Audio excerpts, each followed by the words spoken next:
ഒരു മോശം മനുഷ്യൻ അവരെ കൊല്ലാൻ വേണ്ടി കുറെ ഇന്നസെൻസ് ആയിട്ടുള്ള ആൾക്കാർ മരിക്കണം എന്നാണോ? ആണല്ലോ രാമനായിട്ട് അവതാരം എടുത്തത്. അപ്പൊ വാനരന്മാർക്ക് വിവേകമില്ലാത്തതോ? രാജാവിന് വിവേകം വേണ്ടേ? അതിന് എല്ലാ വാനരന്മാർക്കും വിവേകമല്ല അല്ല പറയും. ചിലർക്കില്ല. ഓരോരുത്തർക്കും ഓരോ രീതിയിലല്ലേ ഉണ്ടാവും. ഒരെണ്ണം കടുപ്പിൽ ഒരെണ്ണം ഒഴുക്കണം. അങ്ങനെ പ്രത്യേകിച്ച് ഒരു വില്ലൻ എന്നോ ഒരു നായകൻ എന്നോ ഒരു നായിക എന്നോ ഉള്ള സങ്കല്പത്തിലല്ല ഇന്ത്യൻ ലിറ്ററേച്ചറിൽ ഒന്നും എഴുതപ്പെട്ടത്.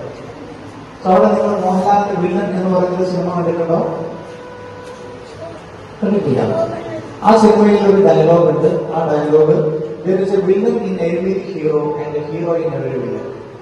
ഇതാണ് നമ്മുടെ ലിറ്ററേച്ചറിന്റെ ബേസ് എന്ന് പറയുന്നത്. എല്ലാ മനുഷ്യരിലും നന്മയും തിന്മയും ഉണ്ട്.